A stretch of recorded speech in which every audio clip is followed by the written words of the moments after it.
정치권 관심 뉴스 짚어보는 포커스 나이트 시간입니다. 오늘은 최창렬 용인대 특임교수, 김종혁 전 국민의힘 최고위원 나오셨습니다. 어서 오십시오. 안녕하십니까? 네. 안녕하십니까? 자, 더불어민주당이 8.17 전당대회에서 선호투표제 방식으로 이 당대표를 선출하기로 결정했습니다.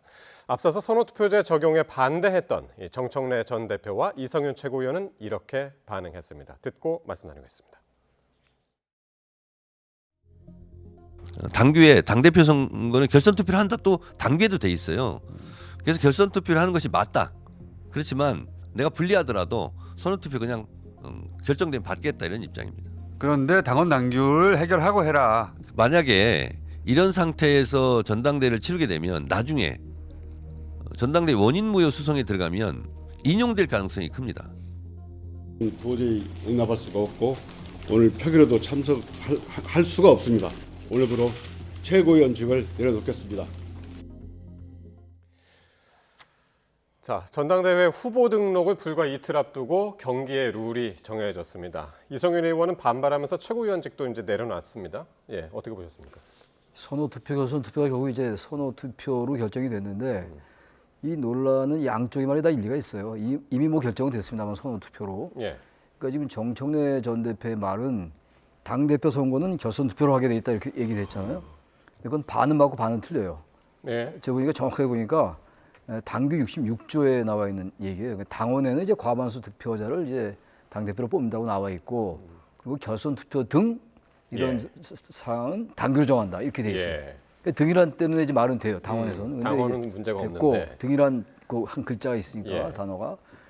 근데 여기 이제 당규 66조에는 이렇게 나와 있어요. 당대표 선거는 과반수의 득표자를 당선인으로 한다. 그건 당원하고 똑같아요. 예. 여기까지 전 문제가 없는데 이를 위한 결선투표 실시의 구체적인 방법은 전준위에서 정하되 예. 그리고 이제 이 정한 전준위 사항을 최고위원회나 뭐 당무위원회가 의결한다 이런 얘기인데 여기서 이를 위한 결선투표 실시 방법 이렇게 얘기했어요. 그러니까 이거를 이제 정청래 전 대표는 당대표 선거는 결선투표를 하게 돼 있다 이렇게 얘기했는데 그건 아니고 정확하게는 이를 위한 결선투표 실시 그러니까 결선투표를 이제 기정사실로 하면서 구체적인 방법을 이렇게 얘기했단 말이에요. 그러니까 여기 다시 말하면 당규에 또 선호투표를 하면 안 된다는 말도 없어요. 근데 어떤 단어는 결선투표라는 단어가 있다고요 여기. 예. 그래서 저렇게 주장할 근거가 있긴 있는데 꼭 결선투표를 해야 된다라는 말은 또 없어요. 그러니까 다시 말하면 선호투표라는 것도 뭐 다 내용들은 아시겠고 이제 하도 말들 많이 했기 때문에 말씀들을 선호투표도 결선투표의 하나의 방식으로 볼 수가 있어요. 넓게 해석하면. 그러니까 양측의 정청래 전 대표 측이나 김민서 전 총리 측 등이 얘기하는 양측의 논리는 다 논리가 일리가 있어요. 근데 아주 깔끔하게 정리하려면 이제 결선투표를 하면 제일 정확하죠. 그러니까 선호투표를 하면 안 된다는 말은 없지만 당규에 결선투표 실시의 구체적인 방법 이렇게 했단 말이죠. 기정사실화해서 결선투표. 그래서 이제 오늘 이제 당규를 바꾸는 방법으로 해서 이제 선호투표제를 실시하기로 한 거잖아요. 그래서 그렇게 했는데 이제 선거를 앞두고 이제 당규를 바꾸는 거기 때문에 어쨌든 간에 이거는 룰의 문제가 나올 수가 있는 상황이다라고 보는데 아무튼 선호투표도 결선투표의 방식은 분명해요. 호주에서도 하고 있고 미국의 일부 주에서도 하니까 또 민주당에서도 국회의장 후보 선출할 때 이 제도를 도입을 했거든요. 그러니까 아마 그 선호투표가 안 된다는 명분이 좀 약했던 것 같습니다. 예. 그러니까 정 전 대표가 조금 전에 보셨습니다만은 뭐 내가 나한테 불리해도 받아들이겠다. 그런데 나중에 전당대회 원인 무효 소송에 들어가면은 인용될 가능성이 크다. 이렇게 얘기를 해가지고 불씨를 좀 남겨놓은 것 같기도 하고요.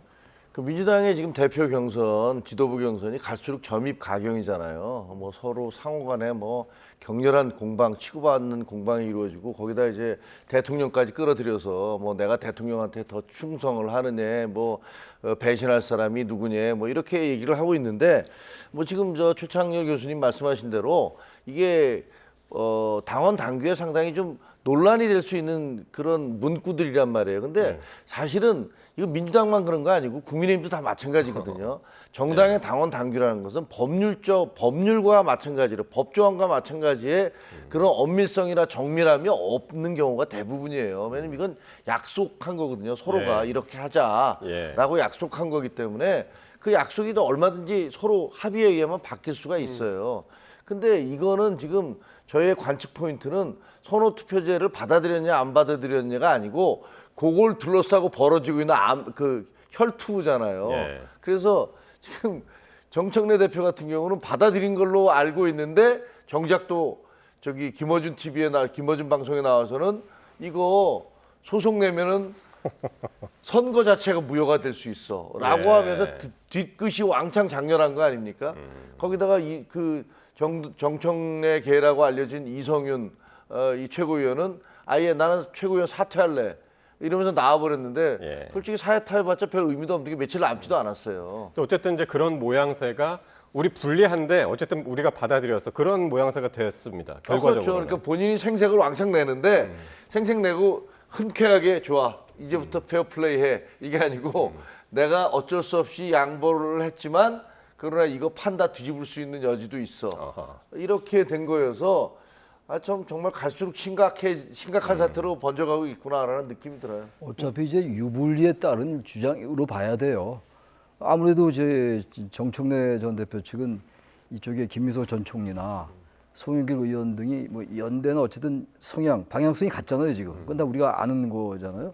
그럼 어차피 선거 투표하면은 대단히 불리해요. 이 자체 논리로만 볼 때는. 그러니까 네. 이제 정 전 대표가 이제 이 부분을 돌파하려면 일본에서 처음에 과반을 득표해야 돼요. 근데 그게 과연 쉽겠느냐. 예. 그걸 이제 판을 생각하는 끝내버려야 거겠죠. 되는 거죠. 그걸 이제 우려하는 거겠죠. 이제 정청래 예. 전 대표 측에서는 말이죠. 예. 근데 오늘 같은 최고위에서 또 하나가 안건이 있었는데 청년 최고위원을 선출직으로 두는 그 방안은 친청계의 반대로 이제 부결이 됐습니다.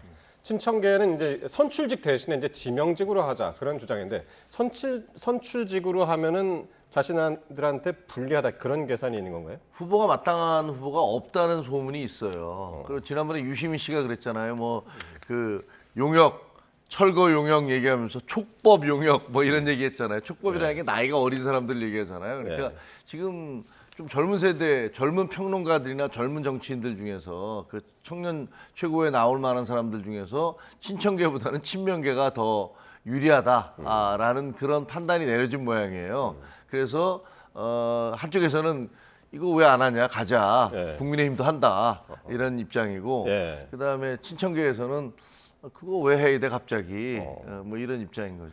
그러니까 이제 최고위원이 이제 선출직이 5자리인데 다섯이죠. 거기 이제 여성 할당까지 합치면은 청년까지 거기서 이제 선출을 하게 되면은 보장되는 자리가 3자리뿐이기 자리밖에 안 때문에 불리하다 그러니까 그렇게 우리 보는 것 같아요. 김정혁 최고위원 말씀처럼 그런 것도 정치적 계산이 깔려 있다고 봐야 돼요.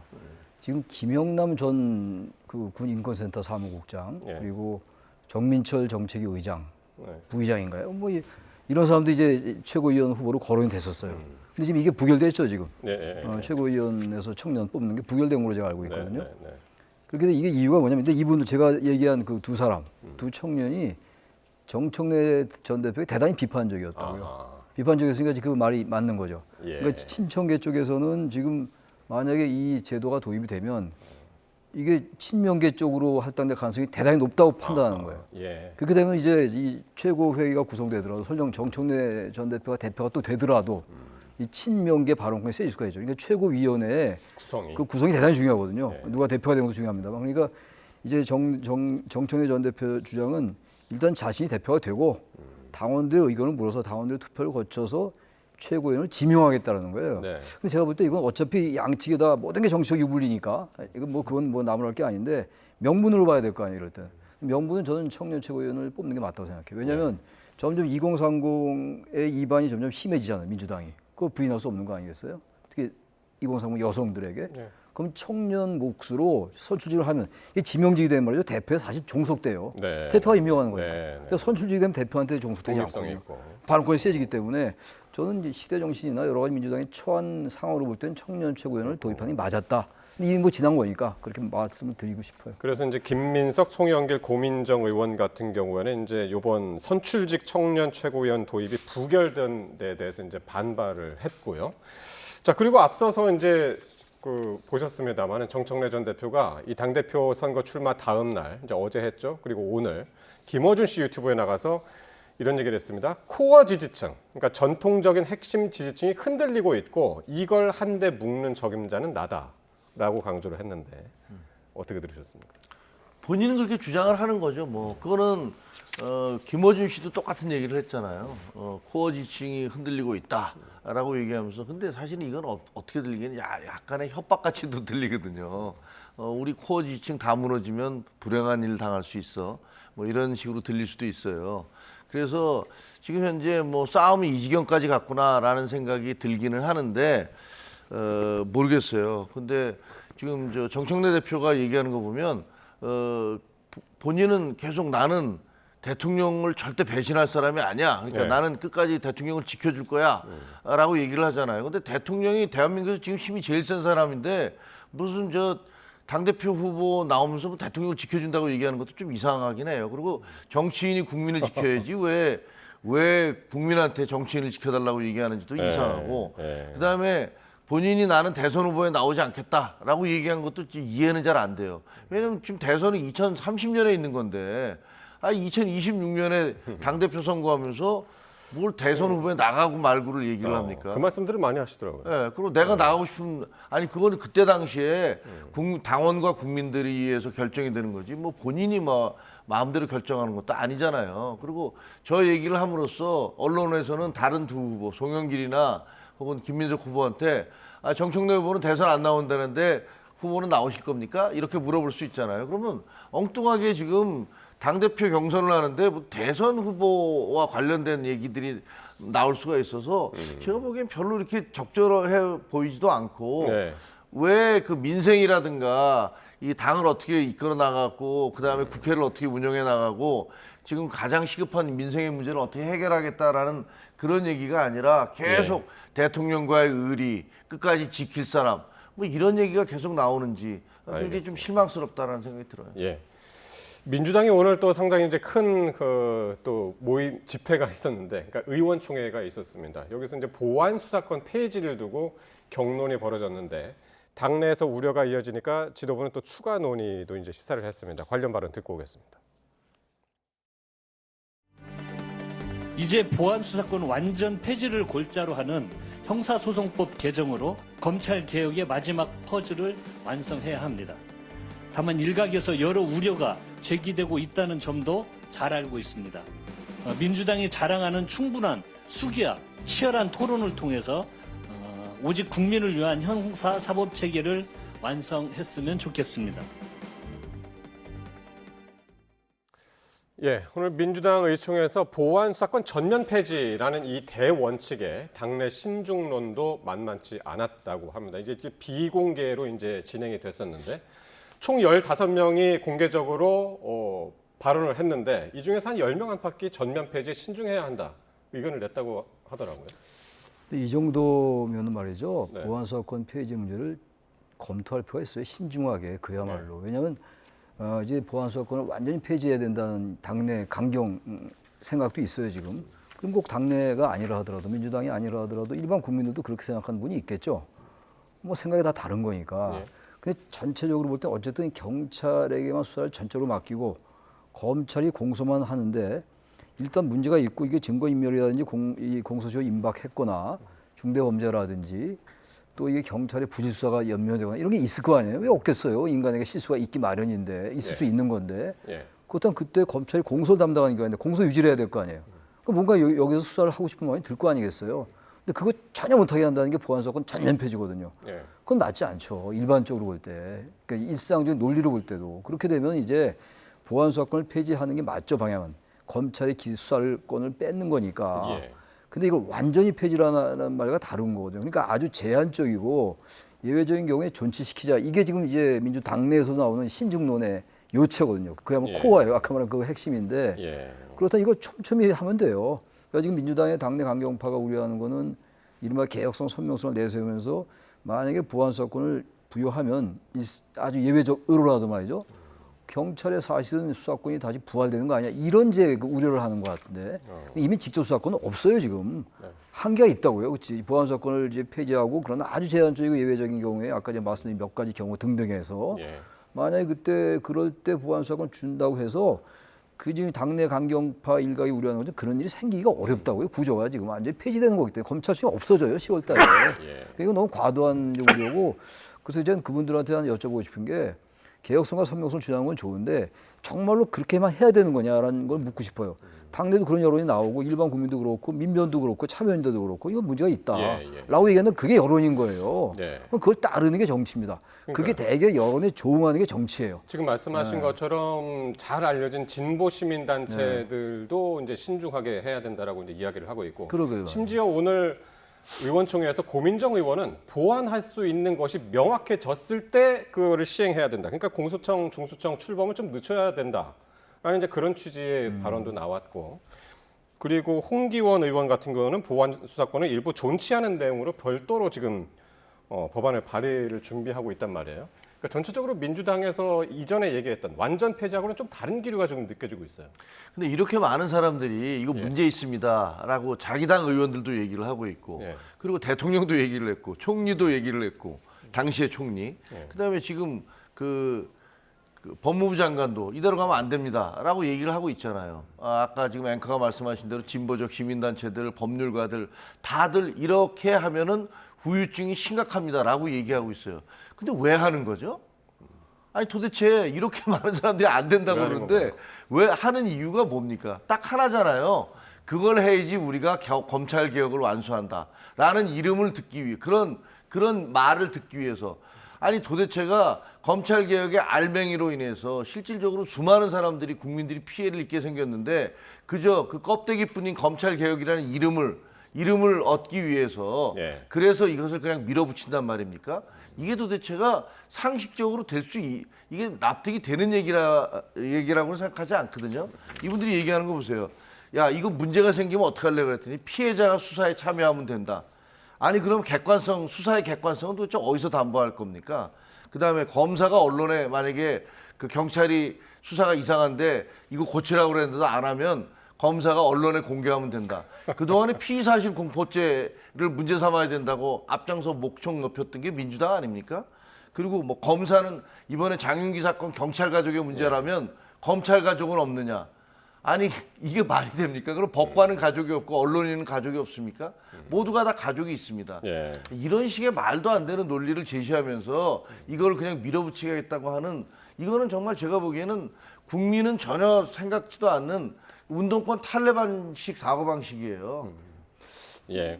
이게 저는 운동권 탈레반도 탈레반인데 이 전당대회 때문에 더 그렇다고 봐요. 전당대회를 앞두고. 이게 전당대회가 아니면 이 정도로 이렇게 강경 주장 안 할 것 같아요. 예. 그러니까 전당대회 이른바 이제 그 강성 권리당원이라는 말을 많이 하잖아요.